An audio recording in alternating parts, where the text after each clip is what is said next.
ஆண்டவராகிய இயேசு கிறிஸ்துவின் இனிய நாமத்தில் உங்களை வாழ்த்துகிறேன். மத்தேயு எழுதின சுவிசேஷம் 8ஆம் அதிகாரம் 5-6 வசனங்களை பாருங்கள். இயேசு கப்பர்நகூமில் பிரவேசித்த போது 100க்கு அதிபதி ஒருவன் இயேசுவினிடத்தில் வந்து, ஆண்டவரே, என் வேலைக்காரன் என் வீட்டிலே திமிர்வாதமாய் கிடந்து கொடிய வேதனை படுகிறான் என்று அவரை வேண்டிக் கொண்டான்.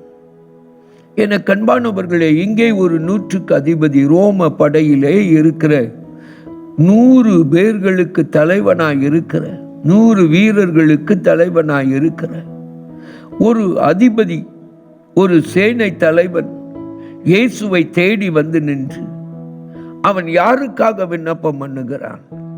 தன் பிள்ளைகளுக்காக அல்ல, தன் மனைவிக்காக அல்ல, தனக்காக அல்ல, தன் குடும்பத்திற்காக அல்ல. யாருக்காக? என் வேலைக்காரன் கொடிய வேதனைப்படுகிறான், வீட்டிலே திமிர்வாதமாய் கிடக்கிறான். பாருங்கள், இன்றைக்கு நாம் அநேகர் கிறிஸ்தவர்களாயிருந்து, விசுவாசிகளாயிருந்து, ஊழியர்களாயிருந்து, தேவன் நம்முடைய கரத்தில் கொடுத்திருக்கிற நம்முடைய உறவுகள், நண்பர்கள், நமக்கு கீழே பணிபுரிகிறவர்கள், நம்மோடு இணைந்து பணிபுரிகிறவர்கள், இவர்களை குறித்த கரிசனை இல்லாமல் இருக்கிறோம். அநேக நேரத்தில் நம்மையே முற்றிலும் சுற்றி சுற்றி நம்முடையவைகளையே தேவனுக்கு சொல்லி வருகிறோம். ஆனால் எத்தனை கரிசனை உள்ள ஒரு ஜெபம் பாருங்கள்.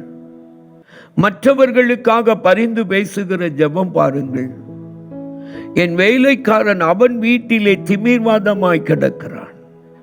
அப்படி என்றால் இந்த எஜமான், இந்த 100க்கு அதிபதி தன் வேலைக்காரனை அவன் வீட்டிலே போய் சந்தித்திருக்கிறான். இனி உதவாதவன், இனி இவனை வைத்து என்ன செய்வது, இவனுடைய வியாதியில என்ன செய்வது, இவன் பார்த்து கொள்ளட்டும், நாம் வேற வேலையாளை தேடி கொள்ளலாம் என்கிற எண்ணம் அவனுக்கு வரவில்லை.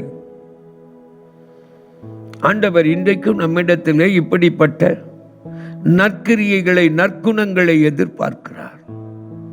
என கண்பானவர்களே, எளியவர்கள், நமக்கு கீழானவர்கள், கஷ்டப்படுகிறவர்கள், வியாதியிலே நெருக்கப்படுகிறவர்களையும் தேடி சென்று விசாரித்து, வீடிலே சென்று விசாரித்து, அதோடு விடாதபடி அதை இயேசுவின் பாதத்திலே கொண்டு வந்து ஆண்டவருடைய சமூகத்திலே வைத்து ஜெபிக்கிற ஒரு அனுபவம் இன்றைக்கு இருக்கிறதா? மற்றவர்களை குறித்த கரிசனை இருக்கிறதா? அந்த கரிசனை உள்ள, மற்றவர்களுக்காக பாரப்பட்டு மன்றாடுகிற ஒரு மன்றாட்டின் அனுபவம் இருக்கிறதா?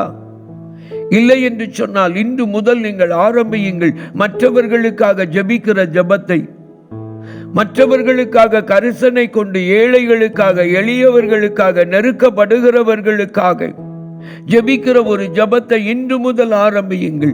இந்த 100க்கு அதிபதி நமக்கு சாட்சியாக இருக்கிறார். ஜெபிப்போமா? அன்பின் பரம தகப்பனே, உமக்கு நன்றி சொல்லுகிறோம். மற்றவர்கள் மேல் நீர் கொள்ளுகிற கரிசனையை நாங்களும் கொள்ள எங்களுக்கு கிருபை தாரும். இயேசுவின் மூலம் வேண்டிக் கொள்கிறோம் பிதாவே, ஆமென், ஆமென். அன்பானவர்களே, உங்கள் ஜெப தேவைகளுக்கும் மேலதிக விவரங்களுக்கும் தொடர்பு கொள்ள வேண்டிய எங்கள் முகவரி: சகோதரர் பி. பொற்செல்வன் ஆசீர், கிருபையின் ஊழியங்கள், ஆபிரகாம் நகர், பெரிய நாயகபுரம், தூத்துக்குடி 628101.